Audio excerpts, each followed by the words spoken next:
All right, folks, it's that time of the week again. It's noon Wednesday. We've got another lunch and learn, and this time we got a very special guest, my advisor.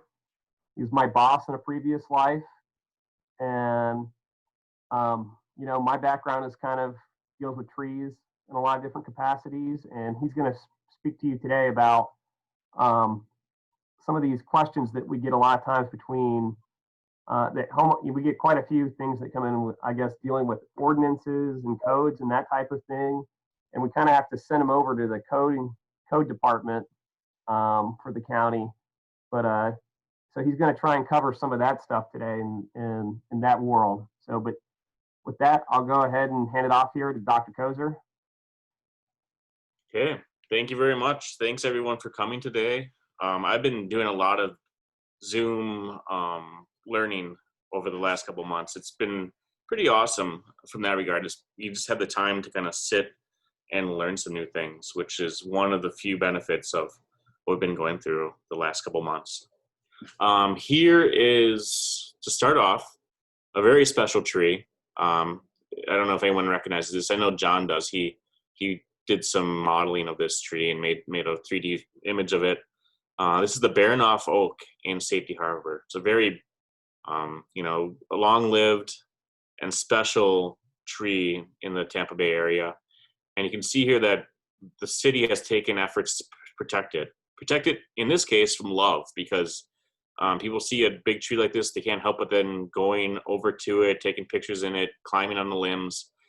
And without that fence, that tree would be getting trampled by people who just want to be by it. And it was declining, and they took big efforts to turn its health around and make sure that it's there for years to come, hopefully.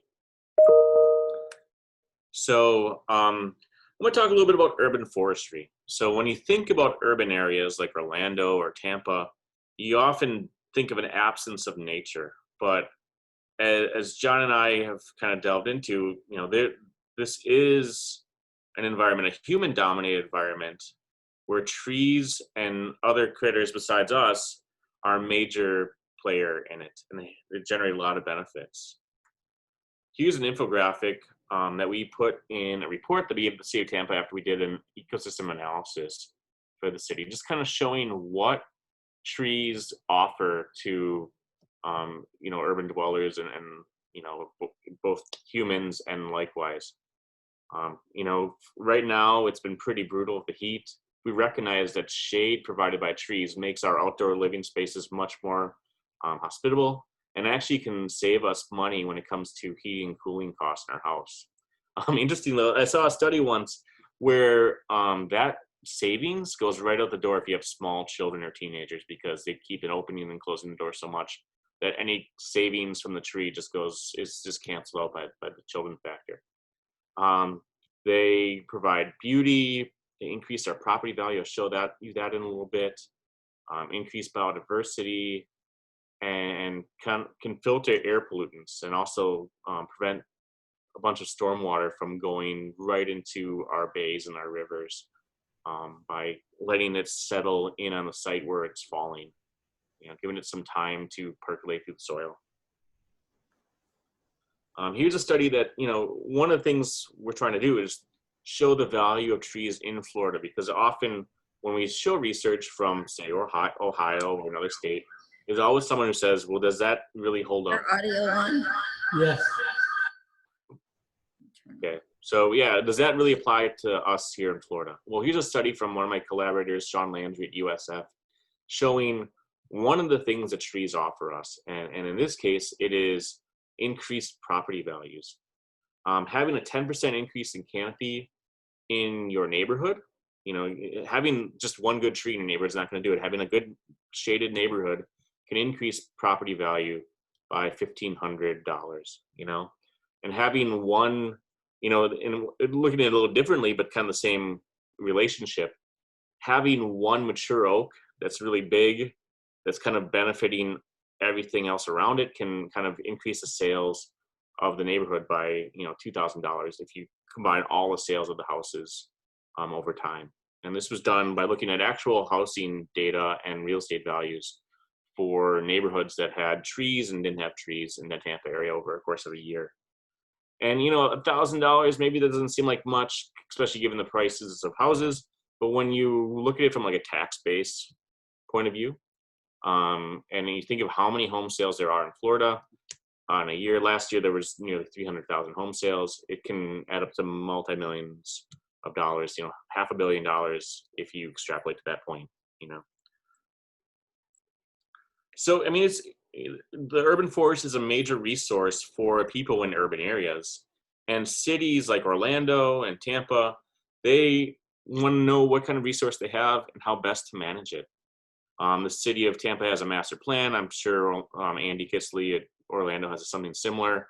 And every year, as part of that every 5 years, as part of that master plan, we do an ecosystem analysis where we look at 200 some plots throughout the city of Tampa to see what resources there. And this is my grad student, Seth Blair, former grad student Seth Blair. He's back up in the Mid-Atlantic region now, experiencing urban forestry in Florida for his first week of work. He's not very happy right now. He had to walk past baby gators and a pygmy rattlesnake to get to that plot at the time, given rains and its proximity to the Hillsborough River. But the urban forest, you know, trees in cities can be pretty wild. And it's not just, you know, a small tree in a cutout downtown. We do have some actual real forests in our urban areas. And, you know, because of Tampa's efforts to manage their forests and to map it and do this every 5 years, they've got some good press from it. You know, here's an article from, or a web actually article from the National Geographic that was 9 cities that love their trees. You know, and that's a good list to be on. You know, sometimes Tampa gets flack for being one of the 10 worst cities for bicycling, and that's the thing that politicians and people that take pride in their city don't want to see. This is the flip side, you know, that Tampa really does value its urban tree resource. And that leads to more research. This is something from MIT, where they looked at what is the green view. They looked at all the different, they look at composite images from Google Street Views to see how many of those images had something green in the view shed, you know? So like the idea is, if we, how far do you have to go as an urban resident in Tampa before you see something green and pretty? And 36.1% of all imagery on Google Streets, that Street View image where you're on the ground level, had some sort of tree in the image, which put Tampa at the top based on their analysis and made them the top tree city, which kind of got picked up by local news and stuff. I mean, there's some issues with that. For one, we don't have a dormant season. So sometimes, you know, imagery from the north might have trees that are not in leaf. But, you know, still, when you factor in that we get to see some green year round all the time, that's pretty cool. And it also informs policy when we do this kind of research. This is the last analysis that I worked on with Sean at USF, and the city of Tampa had a policy where they wanted no net loss of canopy over time. Canopy is if you think about the green part of the tree, that's the thing that does all the work, gives most of the benefits really. And they wanted to make sure that even though the city continues to grow, development's occurring at a pretty fast rate compared to other places in the country, that they weren't losing canopy. And we were able to show with, you know, within our confidence interval, we couldn't pick up any discernible difference in canopy coverage, which was great. We presented the findings to all the city council members one-on-one, explained everything to them so they had an idea based on science, you know, what the city was doing right and what it, you know, where it could improve. And that led to, after a lot of effort and a lot of back and forth and a little bit of contention, the revision of a brand new ordinance, which, you know, which would allow for growth through development while protecting as many trees as possible. And that's kind of cool. It's to see that science and policy were interacting in a way that was meaningful and reflecting the local value, you know? This is where things get a little interesting. I'm going to come at this from a researcher point of view, I'm not a politician. I don't want to be a politician. I can't be a politician. I work for the state.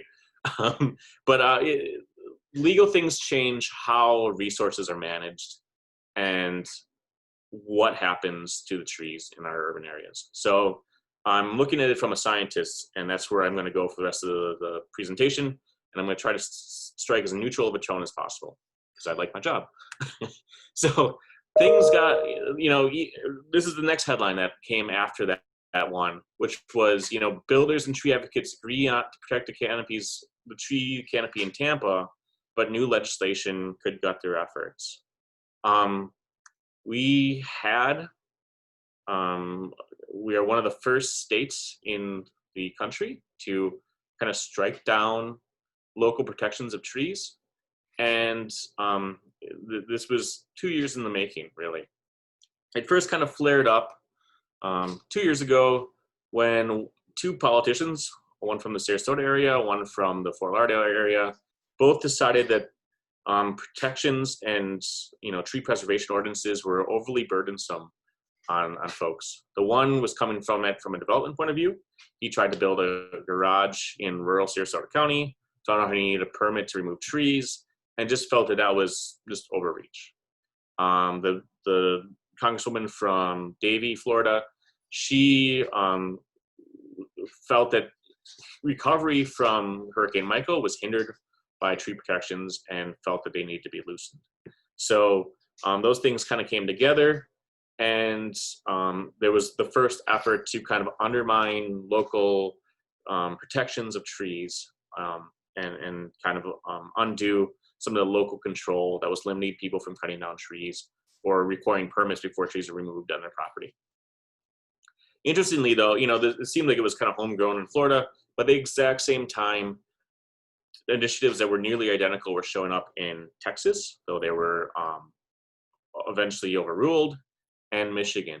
So it could be a trend of things to come in other areas of the world, in other areas of the country. Both the Michigan and the Texas thing did not pass. However, in Florida, after a second go, the first one failed, second round, we did have a House bill that was passed that pretty much opened the door for removal of trees. It's a very short passage, but here, this is changing the game, changing, I almost call it the ecosystem for professionals to work in regarding whether a tree can stay or can be protected or can be removed without any kind of thing. So the thing says a local government may not require notice, application, approval, permit fee, or replanting for the pruning, trimming, or removal of trees on residential property if the property owner obtains documentation from an arborist that says the tree is dangerous, which seems, pretty commonsensical. Except for it was so broad, there was a lot of confusion in the industry, and we had a like 1,000-person webinar to kind of explain this to people because it just was such a major change in legislation. In this conference call, we had a legal advisor, and it came out that essentially this is the documentation that would be required to satisfy this ordinance or this House bill. The guy actually said a picture of a tree bad on a piece of paper would be sufficient to cover a homeowner. So that's a major change in how things are being run in a lot of cities where the removal of trees was under kind of tight control, especially if they were non-invasive and large stature trees. So from a research perspective, my question was, well, this is upsetting a lot of people. Folks they really don't like this change in state level policy, especially the cities. A lot of the cities felt that it was overreach. My question as a scientist was, do these laws have any impact, or is it just a lot of paperwork, something that slows down development and something that, fills, especially with fines and mitigation fees, budgets for trees, That said, this is one of the trees, this picture right here shows one of the trees that is being protected by the state of Tampa right now. It's one of the biggest trees I've ever seen. And the owners of it, it's a commercial developer, they want to expand and remove this tree, even though it survived several hurricanes. It's on its side resting less branches because it survived past storms. It's got a history to it that we tend not to appreciate, you know. So what the city of Tampa does is they do a canopy analysis as part of their 5-year assessment. And one of the ways you can do it is to have like a computer automatically sense where every little, you know, green fleck is. And there's error associated with that, but you get to scale and, you know, look at neighborhoods and kind of go up and down in scale. So you can either look at the whole city or just parts of the city. That's really good, but it's computer intensive. It requires a lot of data, and it's not very good for testing things over time. What we decided to do with our research is do what's called a point-based assessment. It's really easy. Here's one program that lets anyone do this for their own neighborhood or own city very easily. And what you do is you just put a layer of random points over an aerial photograph, and you have a photo interpreter, which is usually a student or someone who's trained in this, just say tree or no tree. And if you do 1,000 points and 300 of them are, you know, on a tree, your city has 30% canopy. It's pretty straightforward, and it's pretty robust. And one of the reasons it's really robust is because that first method I showed you is very dependent on the quality of the imagery and the quality of the data.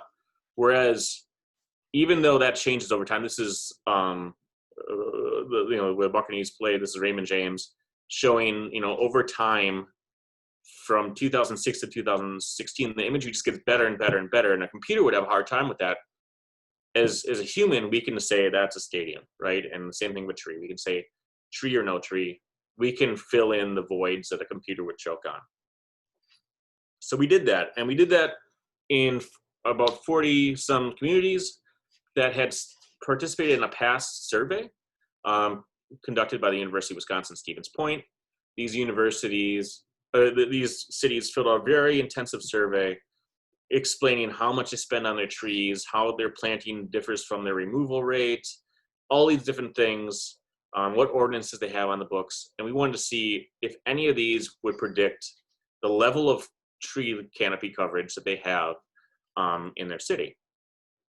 Here are the cities that we had in our study, ranging from Gainesville in the north and Palm Coast. These are the respondents to this first study. Orlando was in there, of course, Kissimmee, Lakeland, a lot of the stuff on the I-4 corridor, and then a number of cities down in the southeast, right? And you can kind of see that a lot of the newer cities tended to have higher canopy coverage. And so like things like Port Charlotte and stuff, where they annexed a bunch of stuff. And then also the stuff down in the southeast just really had the lowest canopy coverage that we recorded, probably because of development pressures as well as hurricane pressure. When we looked at the range for this little study that we did, we found that Gainesville, you can see this is a very green canopy right there, 63% canopy in that city. It's an older city. Things have had time to grow, and older developments have bigger lot sizes and smaller houses, so it's possible to have big trees. Compare that to Deerfield Beach, which had about 17% canopy coverage at the extreme low end of our spectrum here. Here are some of the things we tried to use to predict canopy coverage. One was, the number of houses built in recent history. Because if you build a house nowadays, you just kind of everything's graded down to the base material, and you start from scratch over again. So, the newer houses, the less time you have for trees to regrow after that whole development process has taken place. And it doesn't have to be the case, but that's just generally the practice that we have now in our development. Whether they had educated people fully employed managing their trees, did they have a tree board, and then different levels of ordinances. Do they have a tree preservation ordinance that requires that trees be protected during development? Do they have removal permit ordinances that require you to permit a tree even if you are removing a tree on private property? And then the other thing was, do they have a heritage tree? Do they give some sort of special protection to trees based on size, as well as inventories and canopy goals? And when we looked at all these, put them together in a model, And the black lines are showing the things that really seem to be the most strongly predicting canopy coverage. So things like housing density, the houses built since 2010, who maintains the right of way, all these things. And then all of the ordinances, one was very significant in nearly every random scenario that we threw at it, and that was whether or not heritage trees were designated in the city. When we condensed everything down and threw out all the stuff that wasn't statistically significant, we found that only 2 factors out of all those kind of held true the whole time. And that was housing density. The more houses you have, the less trees you have, obviously, because there's a competition for space. And then, do you have a heritage tree ordinance? Do you have some sort of designation for the big trees? Because those big trees, they have an outsized impact on the canopy. It takes many dozens, if not hundreds of trees to replace the canopy lost by a really big tree, assuming that they all kind of make it, I call them like the genetic lottery winners, these big ones. How many millions of acorns didn't make it? How many hundreds of thousands of seedlings didn't make it? Hundreds of saplings. It's just like a numbers game. And eventually, these big trees, they somehow made it. Even with development and everything around them, they made it, and they're big now. But it takes a whole lot to get to that point. And having those protections for heritage trees ordinances, everything else being kind of controlled, gave cities a 7% bump up in canopy coverage, which it's notable, especially when you think about the things that we talked about with the property values and things like that. And 7% is also from a range of 20 to 63% that Deerfield Beach to Gainesville. So it's a big jump within that range. We're not going from 0 to 100% here, right? And we published this research in Landscape Urban Planning, which is a pretty decent journal. And it's available if anyone wants to look at it through the Forest Service, because Lara Roman, a Forest Service person, was on the paper, and everything that they publish is open to the public. So back to like headlines. With this law changing, we kind of changed from headlines like this, which is from the Guardian saying which cities had the most trees, showing a picture of Tampa there, to some pretty contentious ones now. Tampa seeks to fine someone who removed a bunch of trees along the Gandy, $800,000. So this was a lawsuit where an arborist went through, said the trees were all safe. The person wasn't satisfied, hired another arborist who said they were all dangerous, which is that key word from the law. And now they're hashing it out in court. So, and this happening elsewhere, this Pensacola, a couple trying to remove a big tree and the city fighting it. So it's still kind of working out. I think that regardless, and so, the cities are fighting this, the House is fighting back. This is from the House of Representatives, saying that, for many years, the cities have stood in your way of doing your job. This is to tree care folks, and those days are over, and we will help you fight your case. So it's become a very contentious issue. And what I'm trying to do with my research is show folks exactly what the costs and benefits are of the policy, so they can make more informed decisions based on that. And regardless of what is done, I think that cities need to think more about carrots versus the sticks that they've been using before. Permits and fines and things like that. They worked them very effectively. Many of them had really big tree mitigation budgets to account for the trees that were lost through development that they're using to make sure that there's green in the future. But now that's all gone, right? So now, if we've lost a stick, maybe we can look at carrots and incentives to make it more desirable for developers to retain trees when they develop and to plant more trees in their developments. So, and I think there's a lot of potential there, and that's something I want to focus on in the future is ways to make this more mutually beneficial so that trees and people can coexist. because people generally like trees. They do have their downfalls, but I feel that, I mean, just watching kids climb a tree in a park, or people will gravitate towards them. It's not a hard sell. So where do we go from here? One of the things that came out of this is that my lab decided to do an urban tree canopy analysis for the entire state. There was only one other state that had done this before, and that was the state of Wisconsin. A pretty small state, but it has a very outsized interest in its natural resources. They have like 6 urban foresters that work for the state, where we have a sole one in the state that's 5 times bigger in Florida. And one of the folks in that department did an urban tree canopy analysis for all of the cities and townships in the state. So we're reproducing that here in Florida, and we actually, because of COVID, we finished well early because it was something we could actually work on at home. And we finished 300 city analysis for the state of Florida. And here's one of the first things to come out of this. We're still crunching numbers on the cities themselves, but we did do an assessment of the municipal, the metropolitan and micropolitan areas. So metro areas, that's probably a word that you've heard of before. That's kind of the conglomeration of a bunch of different cities in a big area that represent one sort of like commercial hub. But there's also things called micropolitan areas, which would be like Sebring, or Clewiston, where there's a smaller unit that's kind of its own thing. Probably in most cases because of remoteness, So we looked at the 29 it is micro and metropolitan areas in the state, and we calculated the canopy for them, ranging from 18.6 down by the Everglades in the southeast to nearly 75% for some of the more remote areas of the Panhandle. And we did this right before the law took place because we wanted to get like a base level to see in 5-10 years if there's a notable decrease.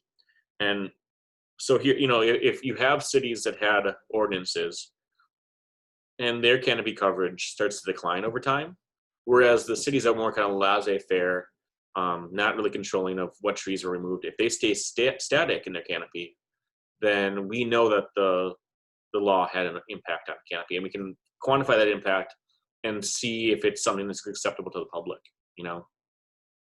But as it is now, the canopy in Florida and its metro and micro areas is doing a lot of good.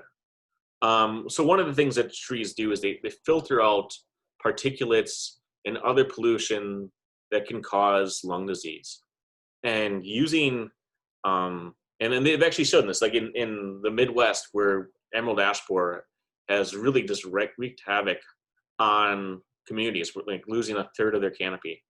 They've actually seen spikes in the cases of like lung disease in those communities. So this is real, We found that the pollution mitigation offered by the trees in the state, offers an estimated $605 million in avoided healthcare costs associated with lung ailments.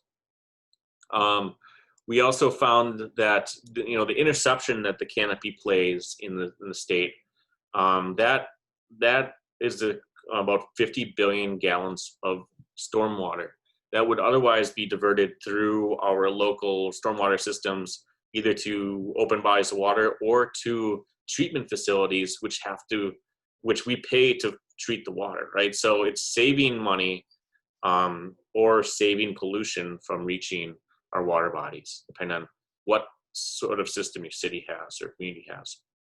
And that's about the same as like 75,000 Olympic swimming pools. And then our trees, they capture, they sequester, they suck in CO2, which is the greenhouse gas, to feed themselves, to create the starches and sugars that they use to grow, right?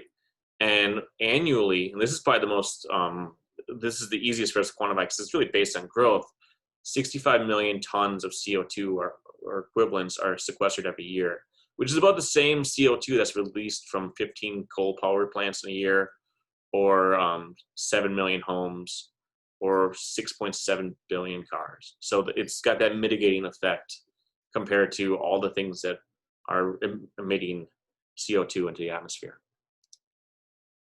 So what we're doing right now is we're calculating canopy coverage for all the cities. We've also mined all of their ordinance data from Unicode and other databases, and we're trying to see if our past results hold up when we look at the bigger state and all 300 of these cities. Because, you know, having one study, and this is one of the first studies that kind of looked at this, is one thing, but we can have false positives in research, and we want to make sure that we're doing this right, especially given some of the contention behind this issue.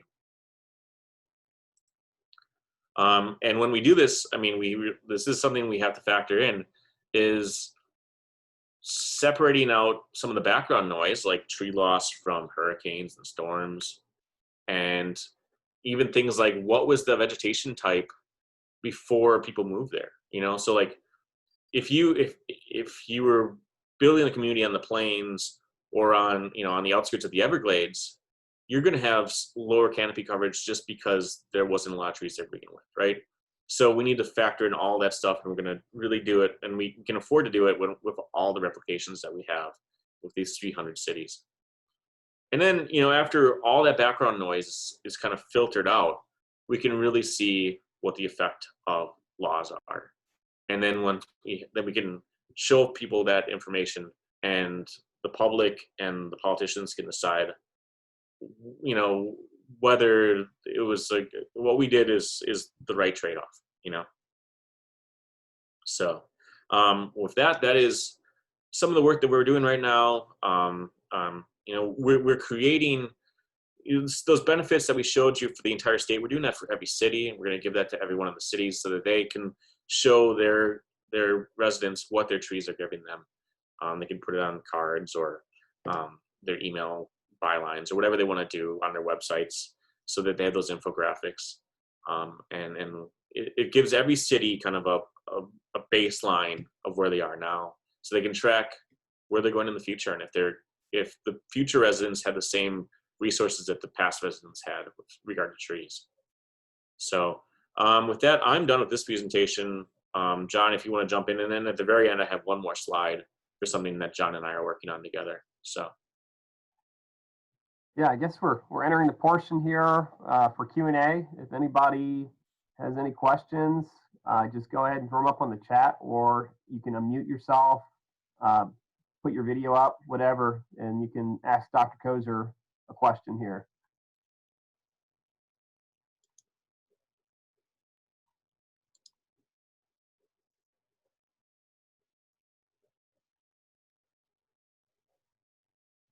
Anybody? No worries, it's kind of heady stuff. I know. Yeah, it is kind of heady stuff. We do other stuff that's more applied, like how far do you need to plant trees from sidewalks and stuff that has been really popular. But this is just something that it's kind of a new thing for the state, and it's kind of a big initiative. So I've got a question here. And this will feed into, I guess, later on what we're going to talk about. But okay, we're getting a few more. But I guess the first one I've got on here is like talking about crepe myrtles. Like, when does a shrub become a tree? Shrub or tree, there are differences in definitions. Forest Service has one that's based on height. I forgot what the number is. But usually it's height is the kind of the defining feature in tree versus shrub. I see shrubs as kind of underachieving trees, really. So question, yeah, sorry, Yeah, there are definitions, and I think the Forest Service would be a good source to look at for what is a tree. But most definitions that you see in like a textbook would say that a tree is a long-lived perennial woody plant with an elevated canopy, which is extremely broad and covers everything from palms to conifers, you know. It depends on the resource, basically, that you go to. So my research, are the current protections sufficient to balance developer policies without wiping out trees, or do you need to increase protection? I think what they're showing is that you can have a balance with existing Tampa would be like the one example we could show that you can have growth and still maintain your canopy. The other study that I showed you showed that there is a measurable increase in cities that had the protections, but all that said, they've all been kind of wiped clean. So there's really not much we can do to protect a tree at this moment. It's still being hashed out in the courts and stuff. A lot of cities are just saying we're going to continue on as we have, but I'm not sure what teeth they have in that regard. So, We got one here from Russ. Does your research address tree types as far as the efficacy in helping the environment? so tree types, in general, the bigger the tree, the better, right? So, the big canopy trees, they're the ones producing the lion's share of the benefits. In our study with Tampa, I think like laurel oak and live oak, which were like 20% of the canopy, were like 60% of the benefit producing trees, you know, so or 20% of the stem counts. So they're doing the work.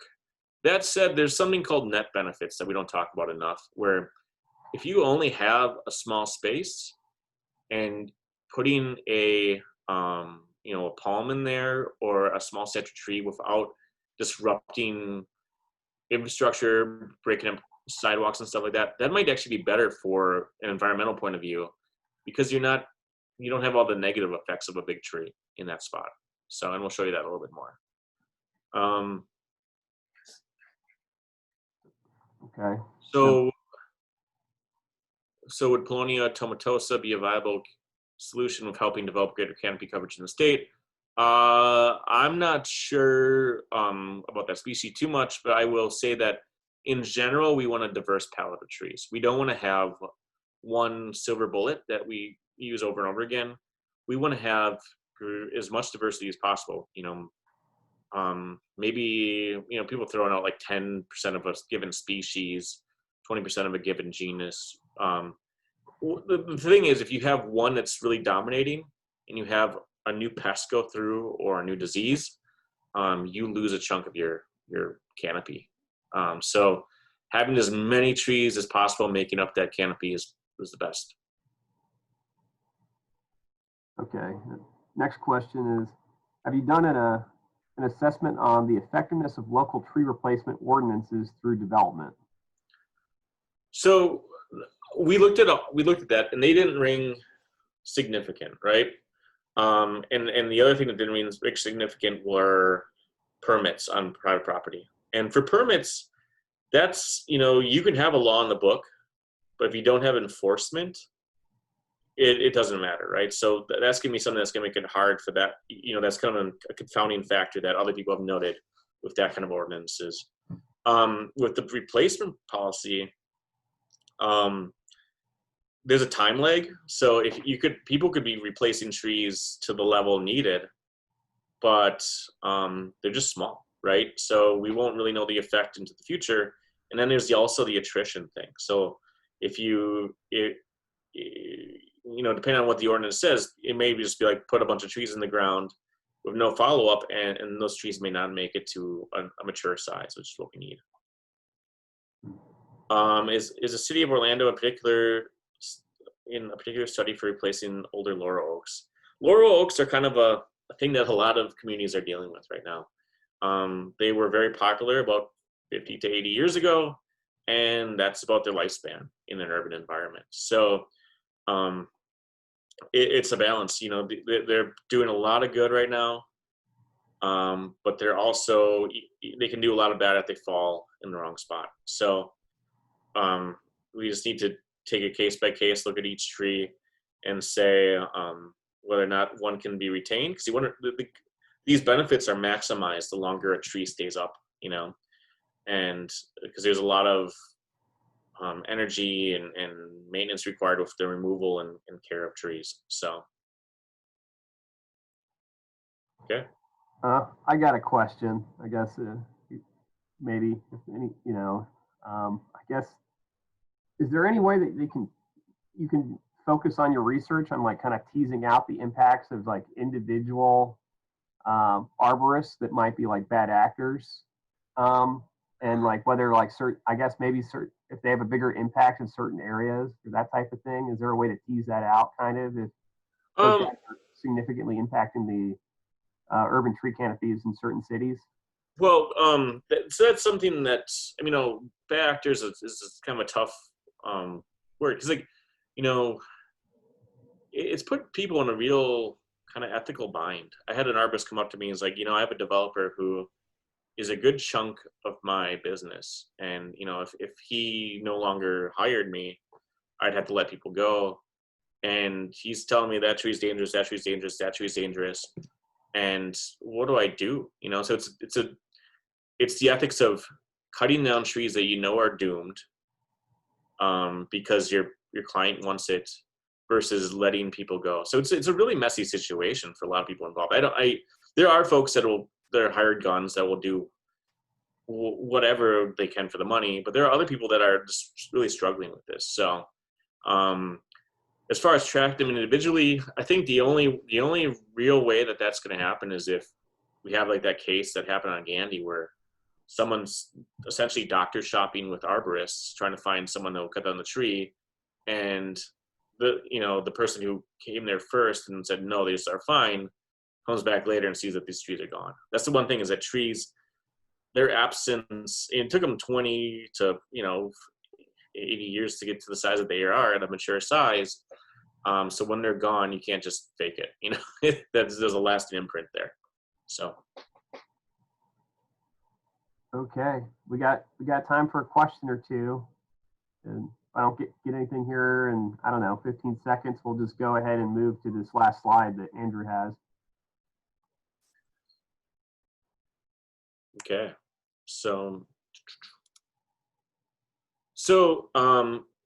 one of the things that I'm really interested in is giving trees the space that they need. One of the studies we did recently was showing how much space an urban tree needs to grow to its maximum urban potential without causing any trouble with other infrastructure in the city. When you see that oak in the left picture, it looks just fine where it is right now in that 4-foot planting strip, right?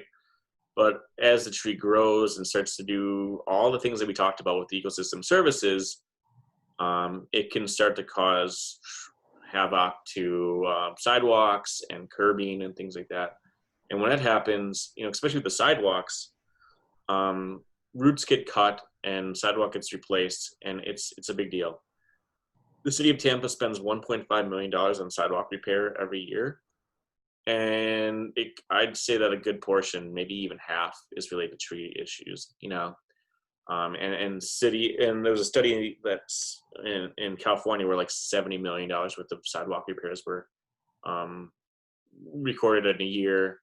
I think I adjusted that number for today's dollars, and a lot of it was tree related, And then on the flip side, when you do these repairs, not only are you causing a lot of cost to the city or the homeowners, because a lot of cities are passing it on to homeowners now, but you are doing damage to the tree. And there's been a paper that just came out this last year where proximity to sidewalk repair was a major predictor for tree failure during windstorms. And also I've done some work in the city of Milwaukee where we could track decline in tree health based on presence and absence of repairs next to the tree, over time. So how do we prevent that? And that's to give the trees the space they need. We did a study on big trees to see how much was needed, so we can give that to designers and city arborists and developers to show, hey, if you want that live oak, which is one of the most commonly planted trees in Florida, you need 15 feet of space before they're if you want to guarantee that you won't be causing any damage to nearby structures, and so now we want to do that for small trees, because often it's not how big of a space can we get to accommodate a tree. The question truly is, what tree can I plant in this really tiny space that's already there before it causes problems? So John and I talked about doing a project together where we have folks like you, if you're interested in going out in your neighborhoods and around where you live and looking for some key small stature trees and measuring how big they are, measuring the space that they're in, and seeing yes or no if there's any damage to the surrounding sidewalk nearby. Kind of like in that picture in the middle. If you see sidewalk lifting right along the side of the tree, you know, in that perpendicular kind of arc, there's a good chance that that tree is the reason it's happening, right? And so we're going to do that. We're thinking about coming up with like some sort of like bingo cards where we have like a random arrangement of species and size of the tree and size of the planting space. And if you fill it out, we will give you a copy of one of my first books, which is Trees North and Central Florida. It's a pretty solid guide. People have really enjoyed it. That's really relevant to you in the Orange County, Orlando area. So that'd be a thank you for your efforts in helping us collect that data, which we could then pass on to your cities and HOAs to make sure that they're planting the best species possible for the sites that you have already. Because I mean, you look at that the back when we had the Tampa Tribune, this can get pretty extreme. There's a neighborhood in Pasco County called Seven Oaks, and they removed 2,000 trees all at once because they were lifting all their sidewalks, and it was a problem that wasn't going to get better. It was only going to get worse as the trees got older. So before those trees could do any good, before they could repay any of their environmental debt from their cultivation and training.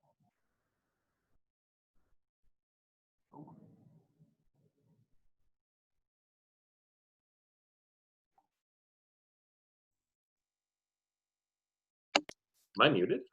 Yeah, sorry about that. I muted the whole time. I had a plane flying over. I wanted to mute my own. Okay. So, but did you catch any of that? So anyway. The tail end of that neighborhood. Okay. So yeah. So what happened is they just removed all those trees and they didn't do any good. Essentially, it was just carbon going up to the atmosphere before they could do any benefits. So we want to prevent that from happening. And yeah, so that's what this project is. If anyone's interested, just contact John, and we're going to get together a protocol and some training videos, and it's going to be pretty easy to do. Just once things cool down a little bit, if you want to take a stroll in your neighborhood and look for things, or maybe we can find some neighborhoods with the help of Andy Kitsley that would have these trees. That would be really helpful for us. Thanks, Rowan. Well, thank you, Andrew. I hope everybody got a lot out of this. Learning about trees, getting perspective of where I've been the past few years, and the tree world, the landscape world, as opposed to operating on that scale and getting an idea of like the city scale as opposed to like the individual landscape scale. But it all feeds into each other. And if you're interested in the project that looking at gray infrastructure versus green infrastructure, I guess you would call this, a lot of times in the literature, like let us know. I sent an email out. I've got like 6 or so of you so far, but I think we're at a point here now that we're kind of settling in with the COVID era. And if you want to be involved, just let me know. Shoot me an email. But yeah, thank you, Andrew. Thank you for being here. Thank you all. And enjoy your holiday weekend coming up. You too. So, all right, we'll go to the lunch and learn meeting, or all members meeting here. We'll do about 15 minutes or so. I guess, I don't know if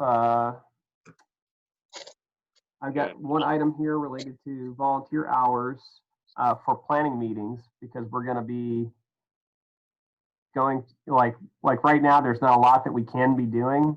I just want to make sure that anybody that's involved with the plant festival, that they get time for volunteering, like when they are in these organizational meetings. And so far, I think we've decided to go ahead and start having these meetings the last Tuesday of each month at 10 a.m. So if you're part of that group, or like if you're going to be in any state, like we're already planning this thing out all the way for March, and all things are moving forward on that, and we would appreciate your presence there, and that you can be given hours for it right now. Just want to let you guys know. Is there, if you're on, if Lee's on here, you can go ahead, and if there's anything else I'm missing, like please, like. Can you hear me? John? Hey, I can hear you. Okay. Yeah. I just want to thank. We are going to have a meeting every month. Just so everyone knows, our deadline date for the festival is going to be March 6th of 2021. We are getting some groups together, and as he said, people will have volunteer hours allotted for their time spent. I'm going to have an email come out from Shalise. We do have some leadership roles that we do need to fill this year, and we'll just have more detail in that email so that you can have more time for your meeting today. But we'll that'll be coming out to everyone so you know what's going on. Also, an update on what we talked about at our meeting yesterday. Cool. Thank you, Lee. I'll keep everyone posted. I think it's about time for another update email too. John, since we're updating email, this is Dina. Hey. Could you let everyone know that the PH News is ready? I just got a note from Loretta. And could you send everybody the link so they can see the wonderful articles? Okay. I'll shoot a link out to the PH The News. email has gone out. This is Janice. I got an email just about an hour ago. Oh, did you? Okay. I haven't been online in a while. Thanks. It came out from Shalise about an hour ago. There's some really cool articles this month. At least one. Yeah, maybe two. Maybe two. Thank you. All right. Well, is there any other items, anything else anybody wants to bring up here? I think that one of the things I remember from last week was trying to do a Facebook group.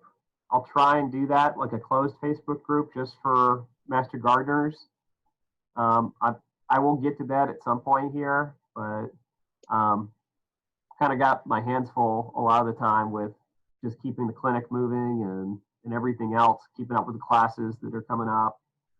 Is MREC opening in July? So MREC is opening. I mean, it's still going through its phases, but we haven't decided to start having the plant clinic there yet. They are having the commercial plant clinic there with Dr. Feltner, but we are not at that point yet where we want to bring the volunteers back there quite yet. I think maybe in August we'll get to it if we're feeling confident about it at that point. Any update regarding the new director from Janie? Starting tomorrow. The new director will be in on Monday, July 6th. He came and visited, I guess, sometime last week with Ed. Ed kind of took him through the motions, showed him all the facilities in detail, and he will be formally the director on Monday. So that should be exciting. And I guess I'll probably be providing all of you guys with updates regarding, the start of his tenure here. It's Kevin. Kevin, I'm blanking on his last name right now. Kevin Cam is his name. And he's originally from Lynchburg, Virginia. Is Lou permanently closed? Yeah, I thought that I had covered this at one point, but the Lou Gardens Plant Clinic is closed. There is no more any of the stuff that we had over there. We've collected it and we've brought it back, and maybe it will come back eventually, after the COVID era. but for now, Lou Gardens is not open. So, Joe, we'll talk more on the, about that on Monday, Joe. Adopt a tree July 25th. As of now, no, I don't think we're going to be doing that. I think that maybe we'll have one in September, but Ed and I kind of went through some of the logistics for it, and it just doesn't seem very likely. I think we're not going to do it, even though that's on our site. Maybe if we have one for September, we would instead of having it Dr. Phillips, we would have it here because we have more control over the site and moving people around and that type of thing. Do you think Ed would be willing to help me plant some avocados? I don't think so. Something tells me no. So, all right. Well, folks, one of these days, I promise I'll get back to breakout sessions, but I've got a doctor's appointment today, so I got to get out of here pretty quick. But I think that next week we should be able to do that. Our next speaker for next week on the 8th will be Krista Stump. She's an agent from Osceola County, and I think she's like the natural resources agent there. And she'll be talking about landscaping and gardening related to wildlife and like trying to, I guess also probably there will be some emphasis on natives and stuff in there as well. So, all right, everyone. We'll have a good 4th of July weekend. It was good seeing you all here, at least your names and, you know, hearing you a little bit. And I hope everybody takes care. Have a good weekend. And I'll catch you a week from now.